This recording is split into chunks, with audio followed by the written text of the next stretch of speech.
Assalamualaikum warahmatullahi wabarakatuh dan salam sejahtera bagi penonton sekalian. Tujuan video ini dihasilkan adalah untuk tugasan 2 penghasilan produk bagi subjek EDUP 3093 Falsafah dan Perkembangan Pendidikan di Malaysia. Pada video ini, tajuk yang akan dibawakan ialah Cerminan Perjalanan Pendidikan di Malaysia.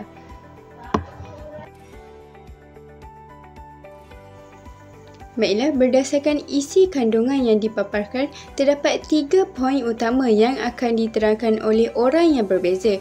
Dan manakala bagi saya akan menerangkan poin utama iaitu poin pertama terlebih dahulu. Baiklah, sebelum kita masuk secara lebih mendalam, kita mengetahui bahawa proses pendidikan merupakan proses menerima dan mendapat ilmu secara berterusan dan dinamik. Oleh sebab, setiap generasi itu berbeza kelainan dan upaya mereka untuk belajar dan menerima ilmu, jadi proses pendidikan ini sentiasa berlaku perubahan. Dan sistem ini juga dilengkapkan dengan falsafah pendidikan kebangsaan dan juga falsafah pendidikan guru yang bertujuan untuk melahirkan insan yang terkini dan setaraf dengan keperluan zaman dan juga generasi madani seperti yang diterapkan oleh Perdana Menteri kita ketika ini. Jadi, apakah jenis perubahan yang berlaku dan mengapa dikaitkan dengan FPK dan FPG? Dan semua ini akan diterangkan lebih lanjut sebentar lagi bersama saya dan juga rakan-rakan saya. Baiklah, seperti paparan skrin yang anda lihat di hadapan ini, terdapat beberapa sistem, laporan, akta dan pelan yang mengalami perubahan bagi memastikan sistem pendidikan kekal relevan dengan zaman sekarang. Sebelum mencapai kemerdekaan, kita mempunyai 7 laporan yang saling berubah, manakala selepas kemerdekaan mempunyai 5 dan pada zaman sekarang dan sedang berlangsung kita mempunyai 2 pelan. Sebenarnya terdapat banyak lagi pelan dan sistem pendidikan yang sudah berubah, tetapi pada slide saya yang seterusnya saya akan menekankan hanya beberapa sahaja. Baiklah, kita pergi sebelum kemerdekaan. Sistem pendidikan sebelum kemerdekaan ini sebenarnya banyak dipengaruhi oleh dasar pendidikan British. Tapi di sini saya akan fokus kepada 3 perkara sahaja, iaitu laporan Barnes, laporan Fenwu dan juga ordinan pelajaran. Baiklah, kita pergi kepada poin pertama iaitu laporan Barnes 1950 yang diketuai oleh L.J. Barnes. Fungsi utama laporan ini ialah untuk memperkenalkan sekolah kebangsaan. Pada umumnya, terdapat sekolah vernakula yang menggunakan bahasa ibunda masing-masing yang umumnya terdiri daripada 3, iaitu sekolah vernakula Melayu, sekolah vernakula Tamil dan juga sekolah vernakula Cina. Dan kesemua sekolah ini dihapuskan dan digantikan dengan sekolah kebangsaan yang menggunakan hanya 2 bahasa pengantar utama saja, iaitu bahasa Melayu dan juga bahasa Cina. Dan pentadbiran sekolah ini berada di bawah penguasaan pelajaran setempat dan juga kerajaan persekutuan. Dan juga seperti kita sedia maklum, terdahulu terdapat sekolah pondok yang berada pada sesi waktu petang, tetapi sekolah tersebut dihapuskan dan digantikan dengan pelajaran agama. Baiklah, kita beralih kepada laporan kedua iaitu laporan Fenwu 1951 yang ditubuhkan oleh Dr. Fen dan juga Dr. Wu Teh Yang. Fungsi utama laporan ini ditubuhkan ialah untuk mengutamakan masyarakat Cina dalam budaya dan juga bahasa mereka. Apabila sekolah vernakula ini dihapuskan, mereka berasa tidak adil. Akhirnya, sekolah Cina ditubuhkan dengan mempunyai 3 bahasa pengantar utama iaitu bahasa Cina, bahasa Melayu dan juga bahasa Inggeris. Namun kelamaan, masyarakat Melayu merasakan benda ini tidak adil dan akhirnya menyebabkan penubuhan jawatan kuasa Pusat Penasihat Pendidikan bagi mencari jalan tengah. Akhir sekali, sebagai jalan tengah, kerajaan British telah mengubal Ordinan Pelajaran 1952 dengan menetapkan bahasa Melayu sebagai mata pelajaran wajib, bahasa Inggeris sebagai bahasa kedua dan memberi sistem pendidikan percuma selama 6 tahun. Namun begitu, sistem ini masih gagal menyatupadukan kaum sepenuhnya dan memberi kejejasan kepada sistem pendidikan.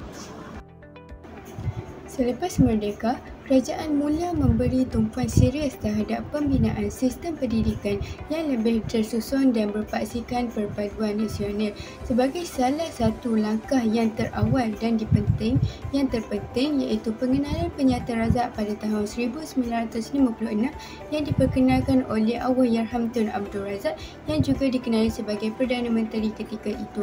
Melalui penyata ini, bahasa Melayu dijadikan sebagai bahasa pengantar utama di sekolah sekaligus mengangkat darjat bahasa Melayu sebagai bahasa kebangsaan di negara Malaysia. Selain itu, profesi pengguruan juga disusun di bawah satu sistem perkhidmatan profesional dan sukatan pelajaran diseragamkan untuk semua sekolah di samping penubuhan jemaah nazir sekolah untuk mengawal dan memastikan kesamarataan pendidikan. Turut dinyatakan kedua jenis peperiksaan iaitu SPR dan SPM diwujudkan untuk menyatukan sistem pendidikan, menilai pencapaian pelajar secara sama rata dan memastikan pelajar layak ke peringkat seterusnya berdasarkan kemampuan sebenar.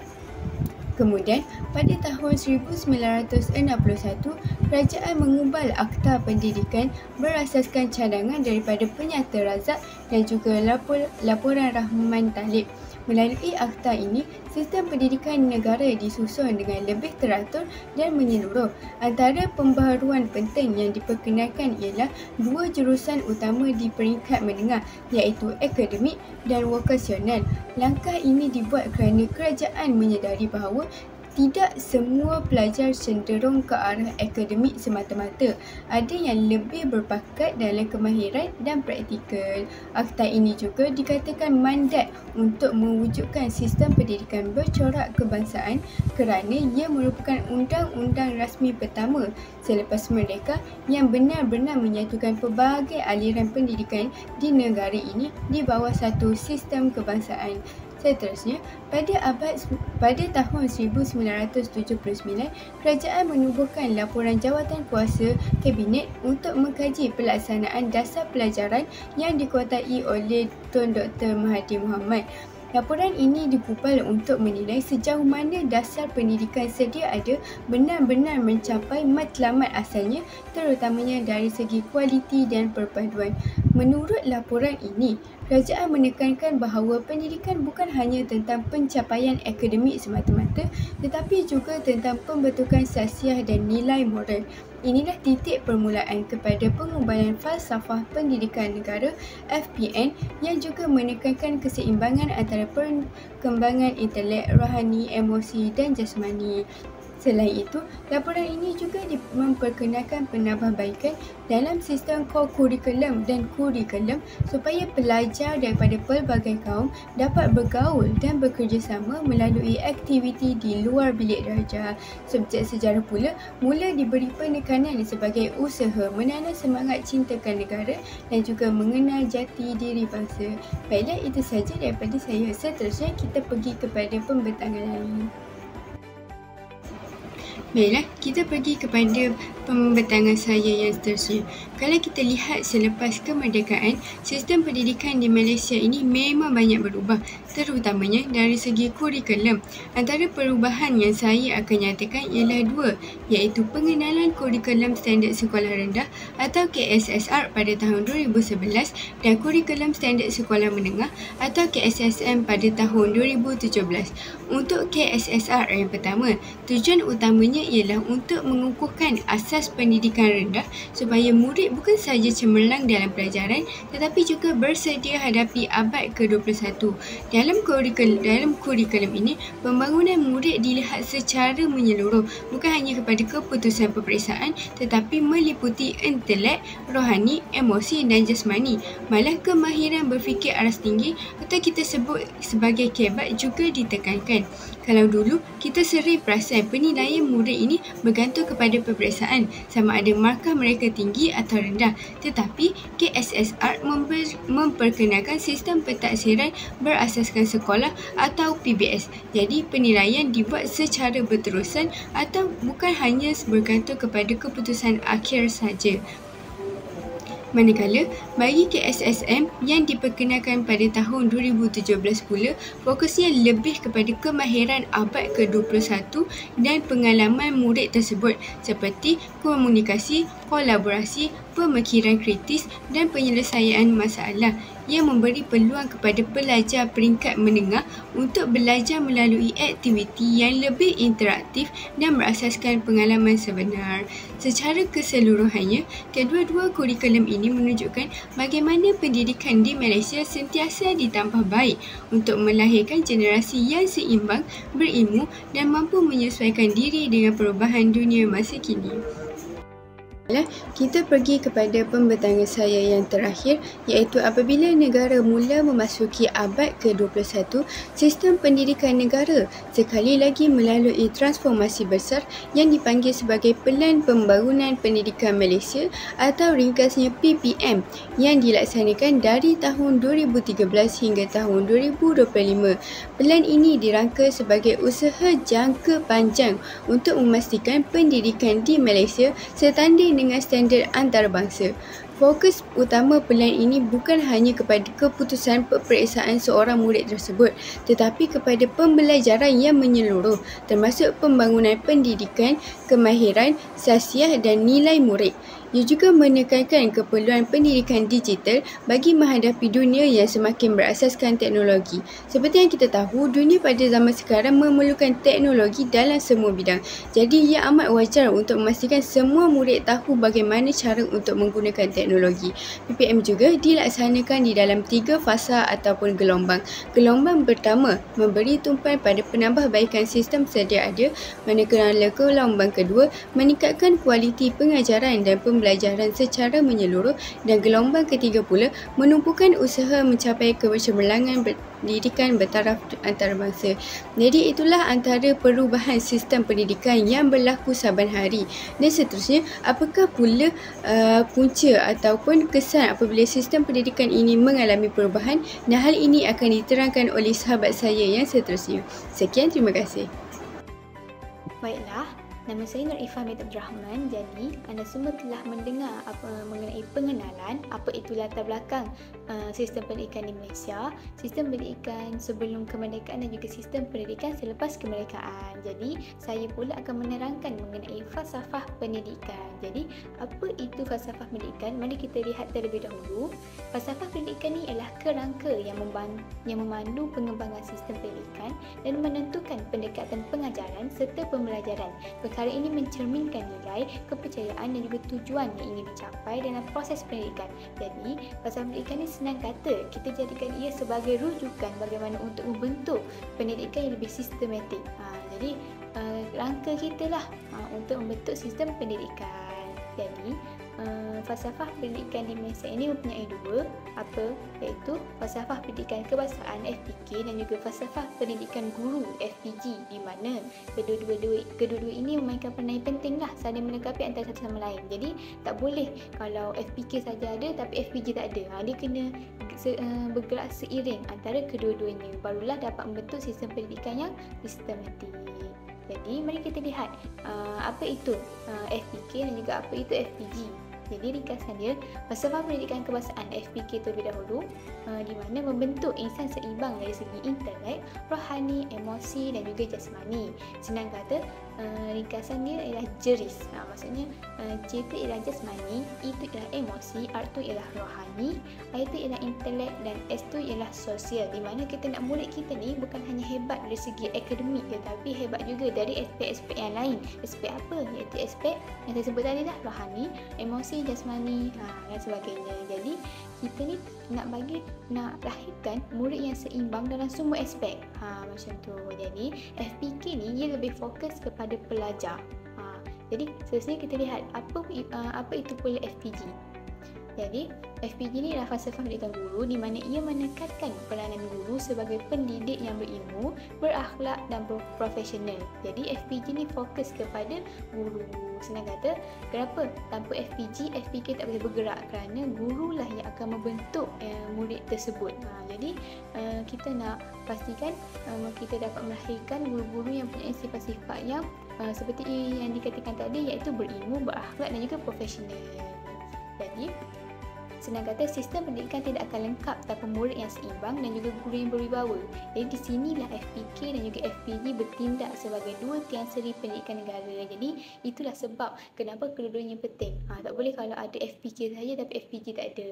Kenapa? Kerana gurulah yang akan membentuk murid tersebut. Sama ada baik ataupun jahat terletak pada guru. Macam tu.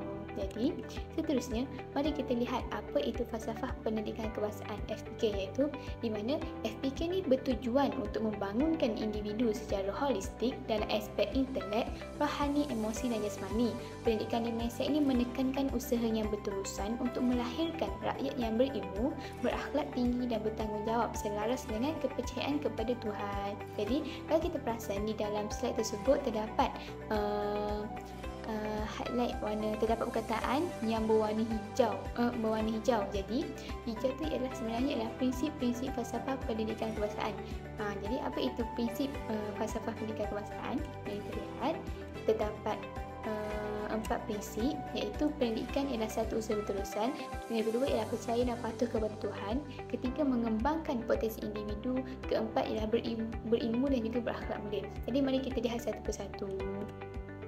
Baiklah, bermula dengan pendidikan ialah satu usaha yang berterusan, di mana FPK ni kita nak pastikan pendidikan itu tak berhenti. Sentiasa berterusan dari satu generasi ke satu generasi, dari zaman ke zaman.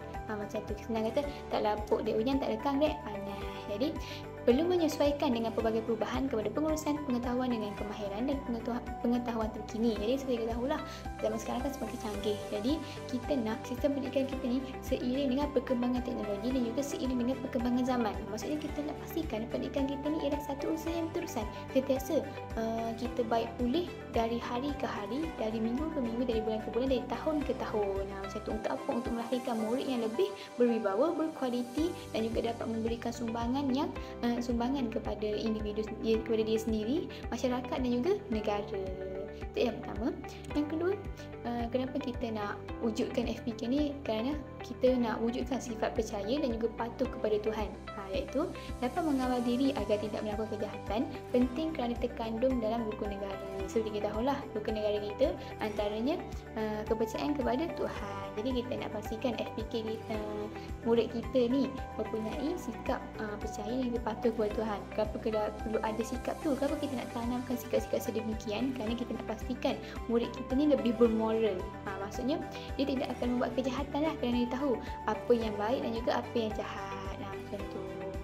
Jadi prinsip yang ketiga pula, berilmu dan berakhlak mulia, iaitu berpegang kepada nilai murni dan moral sebagai prinsip hidup, melahirkan rakyat yang lebih berkemahiran dan juga berdaya saing. Jadi di sini kita nak pastikan dalam sistem pendidikan kita ni, kita berjaya mewujudkan murid-murid yang mempunyai sifat-sifat mahmudah.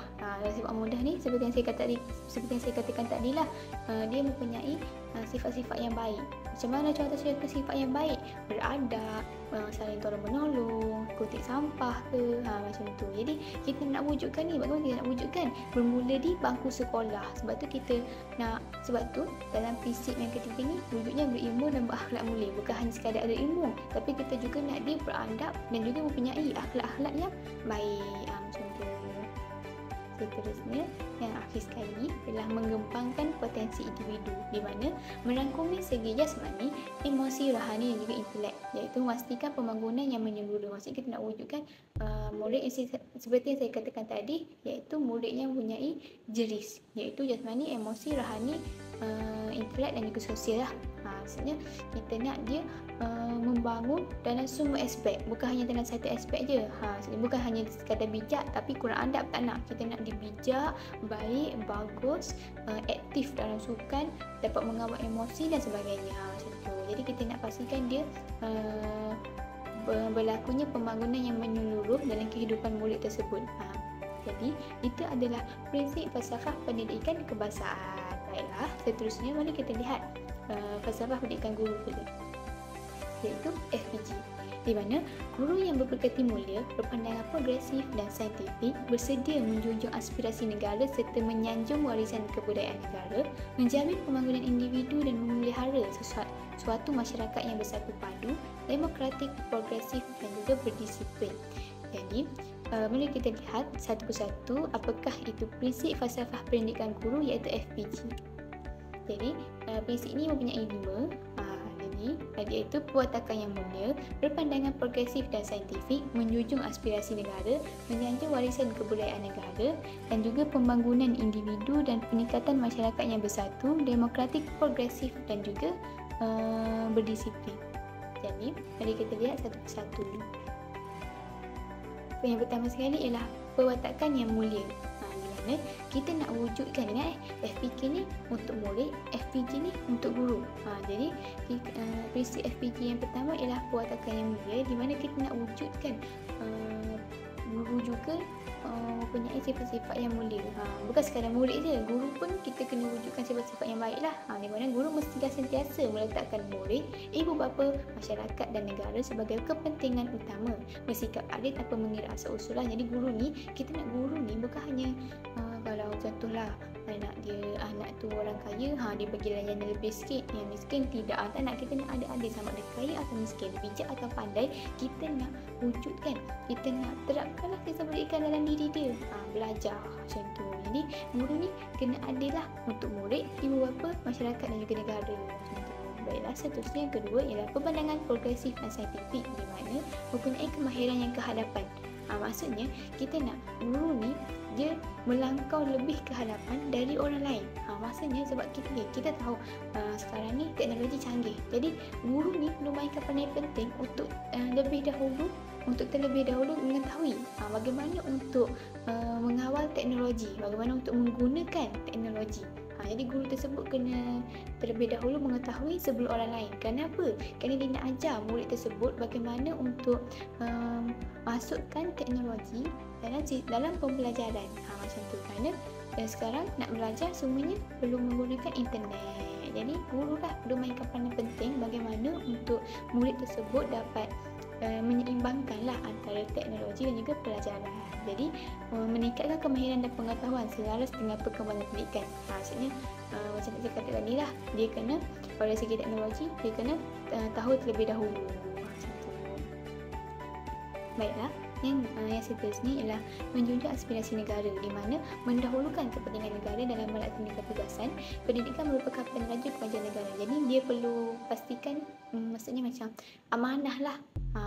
Sebagai seorang guru, kita ni kena melaksanakan tanggungjawab kita ni dengan betul. Macam tu. Jadi kena pastikan bahawa kalau dia dapat tugasan tersebut, dia kena buat sehabis baiklah. Sebagaimana dia ajar ketika dia belajar untuk menjadi guru. Contoh yang dia kena terapkan dalam persekolahan ketika mengajar murid-murid. Baiklah, seterusnya adalah menyanjung warisan kebudayaan negara, iaitu meletakkan dirinya sebagai suri teladan dalam mengekalkan nilai-nilai murni yang menjadi warisan kebudayaan negara. Maksudnya kita nak guru ni sentiasa, kalau guru dia ni sentiasa diperhatikan oleh murid ketika di sekolah. Ibarat artis lah kat sekolah tu. Jadi guru ni kena ketika di sekolah ataupun ikutlah di luar sekolah pun, dia kena mempunyai sifat-sifat yang baik. Dia perlu tunjukkan tingkah laku yang baik. Kerana apa? Kerana murid ni dia mudah untuk terikut. Maksudnya kita ni kena pastikan kita ni dapat jadi contoh kepada murid-murid. Kalau kita bersikap baik, murid tersebut akan suka kita dan akan ikutlah perangai-perangai kita. Kalau perangai kita baik, maka dia ikutlah yang baik. Tapi kalau perangai kita jahat, maka yang jahatlah yang dia dapat. Jadi kita nak pastikan kita ni dapat jadikan contoh. Bukan contoh yang jahat, tapi contoh yang baik. Untuk siapa? Untuk murid kita. Dan juga menjadi warisan kebudayaan negara. Baiklah, seterusnya adalah pembangunan individu dan pengekalan masyarakat yang bersatu, demokratik, progresif dan juga berdisiplin, di mana guru sebagai ejen perubahan mewujudkan rasa hormat antara budaya, memberi peluang kepada murid untuk membuat keputusan dan bertindak sesuainya, dan akhir sekali ialah memastikan keharmonian, keselamatan dan keamanan, menerusi penerapan nilai etika untuk membentuk masyarakat yang cemerlang. Jadi maksudnya di sini kita nak, kalau dalam kelas kita tahu Malaysia sekarang, sistem pendidikan Malaysia sekarang dia bersifat bersatu padu. Maksudnya pelbagai kaum. Jadi adanya budaya Melayu, India, Cina dan sebagainya lah. Jadi di sini dalam kelas ataupun dalam apa-apa lah, guru ni mainkan peranan penting untuk pastikan sekolah tersebut murid-murid dia ini hidup bermasyarakat. Maksudnya tidak berlakunya perpecahan kaum lah. Maksudnya Melayu tak ada kaum Melayu saja. Kita nak Melayu berkawan dengan Cina, berkawan juga dengan India. Macam tu kita nak pastikan wujudnya rasa hormat antara budaya, antara agama dan sebagainya. Juga guru tersebut juga perlulah bagi peluang kepada murid untuk membuat keputusan. Bukan hanya kita je, bukan hanya kita sebabkan kita sebagai guru kita sentiasa memberi arahan. Tak, maksudnya kita cuba untuk buat murid juga membuat keputusan. Untuk apa? Untuk kita berlakunya perkembangan otak kepada murid tersebut, supaya murid itu juga boleh berfikir. Marilah kita adalah semua prinsip-prinsip falsafah pendidikan. Jadi baiklah, mari kita lihat ringkasan FPK dan juga FPG. Iaitu FPK menetapkan matlamat desain seimbang yang mahu dilahirkan. FPG pula memastikan guru memiliki sifat, kemahiran dan nilai untuk mencapai matlamat tersebut. Tanpa FPG, FPK tidak akan tercapai. Jadi FPK dan FPG macam saya katakan tadi, perlulah bergerak seiring dan sejalan. Okay? Kedua-duanya penting, di mana guru yang membentuk murid tersebut. Jadi bagaimana sama ada murid terlihat atau baik, sama ada berilmu atau tidak, sama ada murid itu faham ketika belajar atau tidak, terletak pada usaha guru tersebut. Jadi guru itu memainkan peranan yang pentinglah dalam sistem pendidikan. Jadi seterusnya, jika FPK ibarat destinasi, maka FPG adalah pemandu jalan. Kedua-duanya saling melengkapi demi melahirkan generasi madani yang cemerlang. Jadi maksudnya FPK dan FPG ini, falsafah pendidikan guru ini adalah pentinglah untuk kita.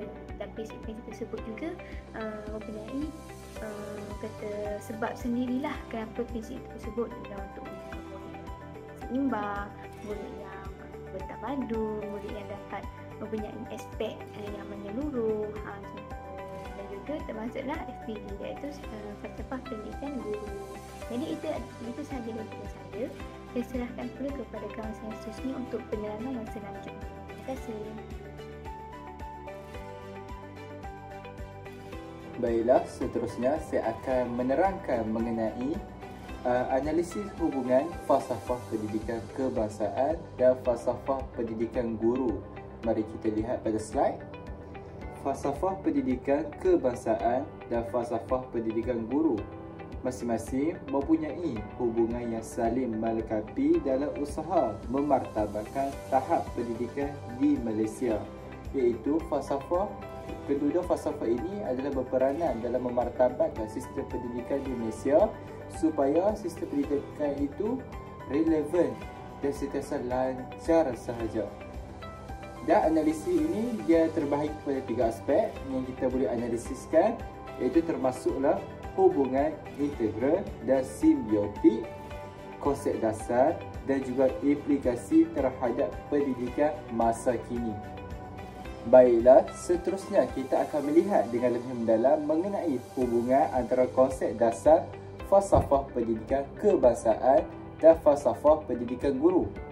Falsafah pendidikan kebangsaan FPK menjadi panduan utama dalam sistem pendidikan negara dalam melahirkan insan yang seimbang dari aspek jasmani, emosi, rohani dan intelek, ataupun dalam singkatannya JERI, serta mempunyai akhlak yang mulia. Maksudnya di sini FPK ini dia lebih merujuk kepada pembentukan sasiah murid itu sendiri ataupun kepribadian, kerana dalam sistem pendidikan tidak hanya menerangkan ilmu tetapi juga perlulah menanamkan aspek kerohanian supaya mereka dapat membentuk sebuah jati diri murid yang lebih berakhlak mulia.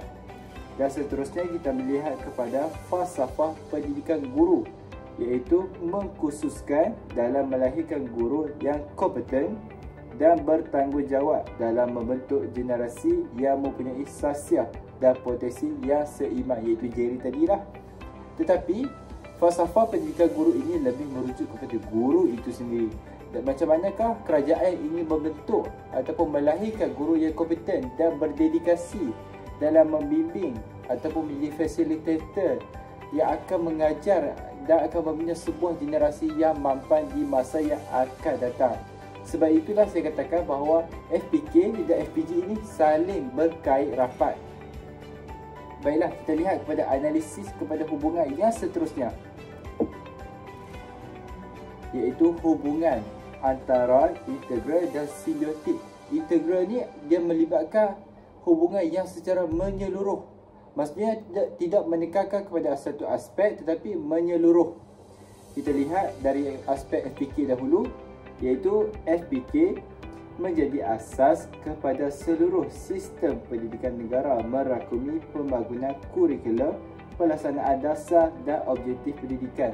Maksudnya di sini dalam pelaksanaan kurikulum mestilah melibatkan seluruh murid tanpa tertinggal seorang pun, supaya dalam sistem pendidikan ini kita dapat melahirkan ataupun mengimbangi dalam memberikan ilmu pengetahuan dalam kalangan masyarakat. Dan FPG ini pula dia melengkapkan aspek-aspek yang menekankan perkembangan profesional dan pedagogi guru untuk merealisasikan matlamat FPK. Maksudnya untuk kita merealisasikan FPK, kita mestilah membentuk FPG ni dahulu. Maksudnya FPG inilah yang akan mendorong kepada pembentukan FPK, iaitu untuk mencapaikan matlamat dalam melahirkan murid yang berkualiti. Baiklah, kita akan lihat kepada slide yang seterusnya, iaitu hubungan antara implikasi pendidikan masa kini. Iaitu setiap apa yang berlaku pada masa sekarang, dia akan memberi kesan kepada masa yang akan datang. Tetapi untuk konteks ini kita akan melihat adakah pelaksanaan dasar ini ataupun pelaksanaan kedua-dua falsafah ini adakah memberi kesan terhadap pendidikan masa kini. Iaitu kita lihat dulu kepada FPK. Melalui pelaksanaan dasar falsafah pendidikan kebangsaan, murid akan ditekankan kepada pembelajaran yang seimbang dengan aspek rohani dan nilai-nilai moral. Maksudnya guru itu tidak hanya menerapkan ilmu dalam buku teks sahaja, tetapi juga menyelipkan nilai-nilai murni. Dan bagaimanakah kita untuk melakukan ataupun melaksanakan dasar tersebut? Melalui FPG pula, iaitu FPG pula menekankan peranan seorang guru yang menjadi tunjang kepada usaha melahirkan generasi berwawasan dan berilmu pengetahuan. Maksudnya untuk kita membentuk sasiah murid, guru inilah mesti menjadi suri teladan. Maksudnya suri teladan sini adalah sebagai fasilitator yang akan membimbing kepribadian murid tersebut. Baiklah, kita dah melihat analisis ketiga-tiga aspek tersebut. Dan bagaimanakah kita untuk melaksanakannya? Pasti ada caranya tersendiri. Mari kita lihat. Untuk kita melaksanakan FPK ini, kita mestilah merakumi perubahan silibus, berorientasikan program bersepadu, penyerapan nilai murni, pembangunan sikap positif pendidik dan perancangan strategi pembelajaran yang bersesuaian. Maksudnya, guru yang ingin mengajar mestilah mengadakan strategi pembelajaran supaya pembelajaran tersebut bersesuaian dengan semua murid ataupun mengikut kemampuan tahap kognitif mereka sendiri. Dan seterusnya, pengukuhan penggunaan bahasa Melayu sebagai media utama dalam pembelajaran rasmi bagi mengimbangi setiap murid dalam aspek komunikasi yang berkesan. Seperti yang kita tahu, di Malaysia ini kita dikenali sebagai masyarakat majmuk yang terdiri daripada pelbagai kaum. Tetapi untuk kita memupuk sikap berpada itu, guru mestilah menggunakan bahasa Melayu ini sebagai bahasa pengantar. Kenapa bahasa Melayu? Kerana bahasa Melayu ini merupakan bahasa rasmi yang termaktub dalam Perlembagaan Perkara 152, iaitu bahasa kebangsaan. Untuk itu, guru mestilah menggunakan bahasa Melayu ini sebagai bahasa pengantar utama dalam sistem pendidikan di Malaysia. Dan yang terakhir, penekanan aspek nilai murni, perpaduan kaum, inovasi pembelajaran dan rasional dalam setiap tindakan. Maksudnya, untuk melakukan apa-apa pun, guru ini mestilah bersikap rasional. Mestilah ada sebab dan asbab. Dan jika guru melakukan tersebut, apakah yang akan terjadi? Adakah memberikan kesan kepada murid itu sendiri? Dan seterusnya kita akan melihat kepada falsafah pendidikan guru, iaitu FPG. Setiap guru perlulah mempersiapkan diri dengan pengalaman dan ilmu pengetahuan dalam meningkatkan keberkesanan dalam pendidikan secara menyeluruh. Maksudnya di sini untuk kita melahirkan modal insan yang berkualiti, seorang guru mestilah mempunyai ilmu pengetahuan yang sangat tinggi dan berpengalaman. Sebagai contoh, di Institut Pendidikan Guru Malaysia telah memperuntukkan 5 tahun pengajian bagi membentuk ataupun meningkatkan ilmu pengetahuan guru itu sendiri dalam membimbing generasi muda ini. Maksudnya menjadi guru ini bukanlah perkara yang mudah. Baiklah, seterusnya, seorang guru perlulah menjadi suri teladan kepada murid bagi menanamkan sifat positif dan membentuk akhlak murid yang berwawasan. Macam saya katakan tadi, guru ini adalah facilitator. Maksudnya di sini, guru ini mestilah menjadi role model supaya murid bila melihat guru ni, baiklah guru cikgu ni, saya pun kena jadi baiklah sebab cikgu ni baik sangat. Maksudnya di situ dia telah mencontohi nilai murni guru itu tersebut. Dan yang terakhir, peranan guru turut meliputi keupayaan menguasai bahasa Inggeris dalam kemahiran teknologi terkini. Maksudnya guru ini mestilah mahir penggunaan bahasa Inggeris. Sebab apa? Bahasa Inggeris ini merupakan bahasa yang antarabangsa. Semua negara ini tahu akan ilmu ataupun penggunaan bahasa Inggeris ini. Dan juga kemahiran teknologi terkini, kerana zaman kini telah dimajukan dengan pelbagai kecerdasan buatan AI supaya guru ini dapat menggunakan kelebihan tersebut dalam pembelajaran di Malaysia. Baiklah, kita akan melihat jika kita melakukan ataupun kita melaksanakan dasar ini, apakah yang akan terjadi. Kita lihat dulu dalam FPK, iaitu FPK mempengaruhi sistem kurikulum sekolah kepada penerapan nilai murni, kemahiran murid dalam mengaplikasikan pengalaman peribadi dalam konteks pembelajaran. Maksudnya dia tidak hanya melihat kepada buku test ataupun sukatan pembelajaran sahaja, tetapi juga mengadaptasikan setiap pengalaman yang berlaku dalam diri dia sendiri. Maksudnya daripada pelaksanaan ini juga dia menekankan pemantapan profesionalisme dalam diri guru sebagai suri teladan kepada murid dalam usaha membentuk akhlak dan sahsiah murid yang cemerlang. Maksudnya kita dapat membentuk bukan sekadar murid tetapi guru itu sendiri. Dan dalam falsafah pendidikan guru pula, FPG mampu melahirkan seorang guru yang berjiwa pendidik dalam merealisasikan matlamat pendidikan negara. Maksudnya tidak semua guru yang ada ini mempunyai jiwa pendidik, tetapi pihak kerajaan mestilah melaksanakan dasar ini bagi membentuk ataupun memupuk semangat ataupun jiwa pendidik itu sendiri dalam semua guru di Malaysia. Dan FPG juga mempelengkapkan setiap guru dengan pengetahuan arti kisah keguruan dan nilai-nilai murni yang mampu mempengaruhi kemahiran membimbing murid di bilik darjah. Maksudnya guru ini lebih mahirlah dalam mengawal emosi rohani murid itu sendiri supaya murid itu tidak bertindak di luar kawalan. Maksudnya guru ini pandai mengawal emosi mereka itu sendiri. Baiklah, secara keseluruhan FPK dan FPG ini memainkan peranan penting dalam mempersiapkan diri generasi muda yang bukan sekadar berilmu malah mempunyai nilai moral yang tinggi. Dan FPK ini memberi penekanan terhadap kualiti murid, manakala FPG membentuk profesion keguruan yang berdedikasi dan berjiwa pendidik. Jadi untuk itu, marilah bersama-sama menyokong dan memartabatkan sistem pendidikan di Malaysia. Baiklah, sekian itu saja pembentangan daripada kumpulan kami pada hari ini. Sekian, wabillahi taufiq wa hidayah. Wassalamualaikum warahmatullahi wabarakatuh.